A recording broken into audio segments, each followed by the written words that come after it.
हे सांगतो सर्वांसमोर की आज मी दिल्लीपर्यंत गेलेलो आहो तर फक्त आणि फक्त या समाजाने जे ताकद मला दिली होती, माझ्यासाठी जे काम केलं होतं त्याच्यामुळे आज देशामध्ये मला लोक विचारतात हे औरंगाबादमध्ये कसं शक्य झालं, तर मी म्हणतो यांच्यामुळे हे शक्य झालेलं आहे, तुमच्यामुळे हे शक्य झालेलं.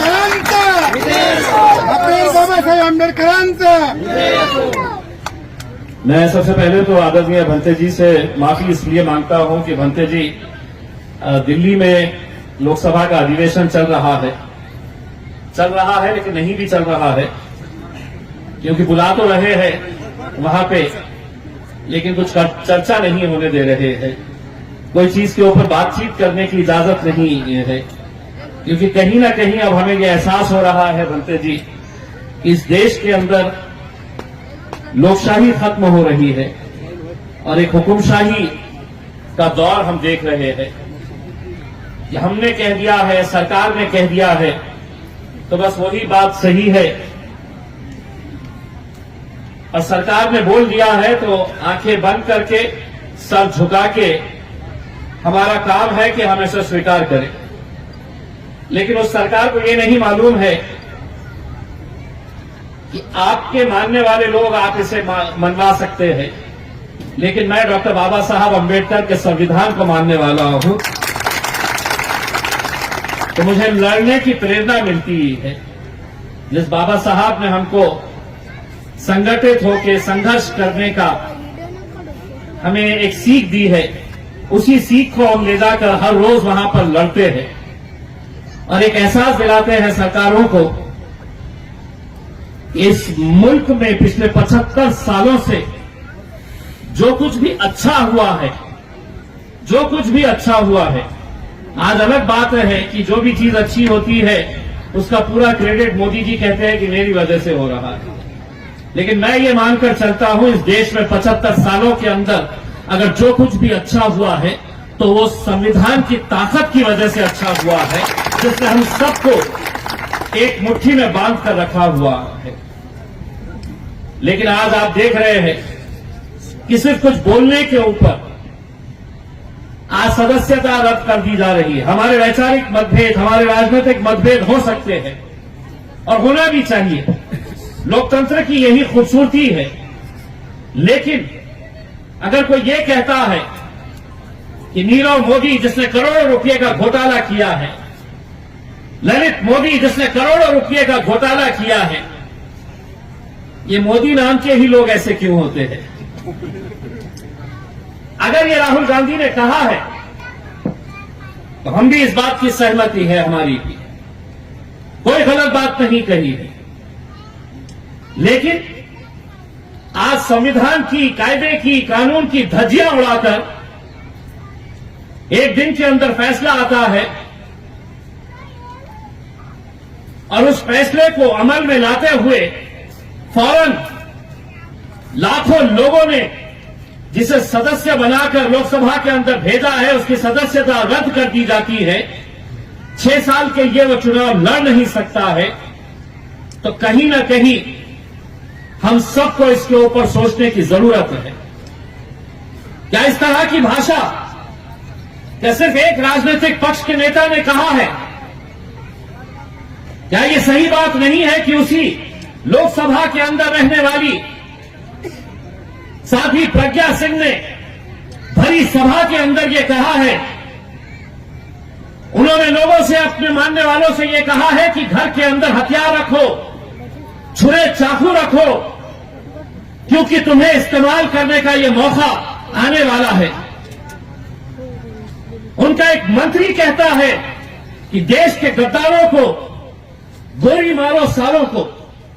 यह भाषा का इस्तेमाल होता है और कोई भी इसके ऊपर हम विरोध करेंगे, क्योंकि हमें किसी एक राजनीतिक पक्ष को नहीं बचाना है, बल्कि इस देश के संविधान को बचाने का वक्त आया है। जिस संविधान के बारे में खुलेआम ये कहा जा रहा है कि अब इसको बदलने का वक्त आया है। 2024 के अंदर मुझे मालूम है अगर गलती से यही सरकार हुकूमत के अंदर आ जाएगी तो सबसे पहले मैं अक्सर लोगों से ये कहता हूं कि अगर ये सोच रहे हैं, और मैं खास तौर से मेरे दलित भाइयों, अंबेडकरी समाज को, बुद्धिस्ट समाज को ये पैगाम देना चाहता हूं, अगर तुम ये समझ रहे हैं कि निशाने के ऊपर तो इनके सिर्फ मुसलमान हैं, तो हम सबसे बड़ी गलती कर रहे हैं। हमें तो निशाने के ऊपर रखा गया है, लेकिन आज मेरा नंबर आया है तो कल आपका नंबर आने वाला है। और कहीं ना कहीं इस बात के ऊपर हमें बहुत गंभीरता से सोचने की जरूरत है। इसीलिए मैंने आज ये कहा है कि कल जब उसका कत्ल हुआ था तो मैं खामोश था, आज मेरा कत्ल हो रहा है तो तुम खामोश है। हो सकता है कि आज मेरा नंबर आया है, कल तुम्हारा भी नंबर आ सकता है। आज यहां पर यह आप लोगों का सौभाग्य है कि यहां पर समाज के धर्मगुरु आदरणीय भंते जी यहां पर बैठे हुए हैं। मुझे खुशी है कि इतनी तपती धूप के अंदर इतनी सारी महिलाएं, इतने सारे पुरुष यहां पर इकट्ठा हुए हैं, कुछ अच्छी बातें सुन रहे हैं। लेकिन मैं भंते जी आप लोगों से आदरणीय, मैं आप लोगों से हाथ जोड़कर विनती करना चाहता हूं कि समाज के अंदर आप एक ऐसी एकता पैदा करिएगा, एक ऐसी एकता पैदा करिएगा, और वो एकता अगर पैदा हो जाती है तो उसका नतीजा क्या होता है वो आज आपके सामने खड़ा हुआ है। यह आप लोगों का आशीर्वाद था, आप लोगों की मेहनत थी, आप लोगों का साथ था कि जिसकी वजह से हमने पूरे देश भर में एक पैगाम दिया कि अगर बुद्धिस्ट समाज, दलित समाज, मुसलमान, पिछड़ा समाज अगर एक ताकत बनकर खड़े रहता है तो हमें किसी के पीछे जाने की जरूरत नहीं। हम अपनी हुकूमत खुद बना सकते हैं, हम अपनी ताकत खुद पैदा कर सकते हैं। मुझे यहां पर जैसे ही मैं आया तो मेरा एक, मैंने अभी भाते जी आपको पता होगा कि बुद्ध लेने के लिए मैं जब वहां पर गया था तो आदरणीय भंते जी ने मुझसे कहा था कि यहां पर मैं लगातार पिछले 5 सालों से वहां पर जाता हूं धम्मचक्र प्रवर्तन दिन के मौके के ऊपर। उन्होंने मुझसे कहा कि यहां का हमको ब्यूटीफाई करना है, आप 10 लाख रुपये दे दीजिएगा। मैंने दूसरे ही दिन बुलाया और उन्हें मेरे ऑफिस के अंदर 10 लाख रुपए का चेक दे दिया। 10 लाख रुपए का पत्र देकर वो काम करना की शुरुआत हुई तो प्रांतोष ने मुझे वहां पर फिर से लेके गया कि बोले साहब आपका सत्कार करना है कि आपने पैसा दिए है करके,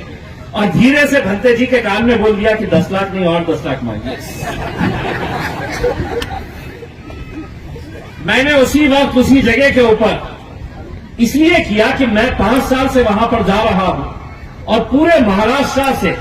बुद्ध समाज के लोग वहां पर लाखों की संख्या के अंदर आते हैं। मुझे इस बात का गर्व रहेगा कि अगले साल का होने वाला धम्मचक्र प्रवर्तन दिन के ऊपर आप जब जाएंगे तो उस इलाके को पहचानेंगे नहीं, क्योंकि 10 लाख के साथ मैंने और 10 लाख दे दिया और 20 लाख का वहां पर काम किया जा रहा है। राहुल ने भी जब बोला कि आपको आना है तो मुझे मालूम था कि राहुल कुछ ना कुछ तो मांगने वाला है। मैं राहुल को भी ये कहना चाहता हूं कि कल आना ऑफिस के ऊपर और कल आपने जो मांगनी मुझसे की है उसका पत्र लेकर चले जाना, और इसकी जिम्मेदारी राहुल तुम्हारी रहेगी कि यहां पर एक अच्छा जो भी आप बनाना चाह रहे हैं उसका सही तरीके से इस्तेमाल होना चाहिए। मेरी ख्वाहिश यही है कि मैं भंते जी, मैंने तमाम समाज के लोगों को ये बताया हूं और एक बार फिर से आपके पास दोहरा रहा हूं कि पिछले 20 सालों के अंदर इतने बुद्ध विहार, इतने सामाजिक सभागृह, पुतलों का सुशोभीकरण बाबा साहब अंबेडकर जी का हो या गौतम बुद्ध जी का हो। अभी मैंने कुछ दिन पहले एक सिडको में बुद्ध विहार है पवन नगर के अंदर, वहां पर एक कार्यक्रम के लिए मुझे बुलाया गया था और मुझे सबसे ज्यादा खुशी वहां पर इस वजह से हुई थी कि वहां पर उन्होंने मुझसे एक ऐसी मांग की थी कि मैं चाहता हूं कि जहां जहां पर भी आप लोग मुझे बुलाए वो मांग जरूर रखें। उन्होंने मुझसे ये मांगनी की थी कि एक वाचनालय हमको बनाकर दीजिएगा करके, क्योंकि हमारे बच्चे यूपीएससी और एमपीएससी की पढ़ाई शिक्षा हासिल करना चाहते हैं। एक वाचनालय बनाकर दे दीजिएगा। पवन नगर के अंदर जाइएगा, एक बहुत ही खूबसूरत वाचनालय वहां पर बन चुका है। आपके आशीर्वाद और आप लोगों की मौजूदगी के अंदर उसका उद्घाटन हम कुछ दिनों के अंदर करने के लिए जाएंगे। तो हमें खुशी इस बात की है कि मैं 20 सालों के अंदर इतने सारे काम नहीं हुए होंगे। मैं जिस समाज का ऋणी हूं और जिस समाज का जिंदगी भर एहसानमंद हूं कि आपकी वजह से आज आपकी आवाज बनकर मैं दिल्ली के अंदर लड़ता हूं, तो मैं आपका कर्जदार हूं और उसका कर्ज अदा करने के लिए मैं मेरा 5 साल का जब टर्म खत्म होगा तो मैं आपको लिखित के अंदर दूंगा कि कितने काम मैंने इस समाज के लिए किया है, कहां कहां पर बुद्ध विहार बनाए गए हैं, कहां कहां सभागृह बनाए गए हैं। और आपको मैं यकीन के साथ, ये दावे के साथ कहता हूं कि 20 साल में इतने बनाए नहीं गए हैं जितने मैं 5 साल के अंदर यहां पर बना। और ऐसा नहीं है कि ये मैं अपने जेब से कर रहा हूं, ये एक खासदार का फंड होता है और उसके अंदर ये लाजमी होता है कि वो फंड का इस्तेमाल आप ऐसी बस्तियों के अंदर खर्च करें। किसी भी तरह से आप खर्च कर सकते हैं। मैं पूरा का पूरा जितना फंड है पूरी ईमानदारी के साथ लगाता हूं, खर्च करता हूं। अभी रास्ते में आते वक्त मैं प्रांतों से पूछ रहा था कि उसका काम कहां तक चल रहा है करके। उसने मुझे यकीन दिलाया है कि आप खुद देखेंगे तो पहचानेंगे नहीं। मुझे मालूम है आप लोग भी वहां पर जाते हैं बुद्ध लेनी के उसमें, आप नेक्स्ट टाइम जाएंगे तो इतना तो मुझे यकीन है कि आप मुझे जरूर आशीर्वाद देंगे कि आपके आशीर्वाद से जिसने आज दिल्ली का रास्ता देखा है, दिल्ली के पार्लियामेंट के अंदर जाकर बैठ रहा है, लड़ रहा है, ये सब आप ही लोगों की वजह से हो रहा है। इसलिए मैं आप लोगों का तहे दिल से शुक्रिया अदा करना चाहता हूं और ये कहना चाहता हूं कि हम सबको इस देश के अंदर जो भी गलत हो रहा है उसके खिलाफ लड़ने की जरूरत है। उसके खिलाफ आवाज उठाकर पूरी बुलंद आवाज के साथ लड़ने की जरूरत है, क्योंकि हम जिसे मानते हैं, गौतम बुद्ध हो या बाबा साहब अम्बेडकर, अगर उनकी सीख के हिसाब से अगर हम लड़ना छोड़ देंगे तो हम समझ लीजिएगा अपने समाज के साथ हम धोखा करेंगे। इसलिए हम सबको आज जो भी इस देश के अंदर गलत हो रहा है उसके खिलाफ एक ताकत बनकर खड़े रहने की जरूरत है, लड़ने की जरूरत है। आप लोगों ने मुझे यहां पर बुलाया, मुझे दोबारा दिल्ली जाना है, कुछ हिसाब किताब करने हैं,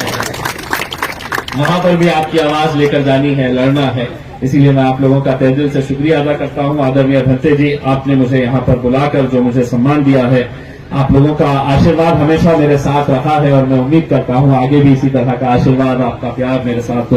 रहेगा, क्योंकि आपके आशीर्वाद से ही मुझे हिम्मत मिलती है, ताकत मिलती है। बहुत बहुत धन्यवाद।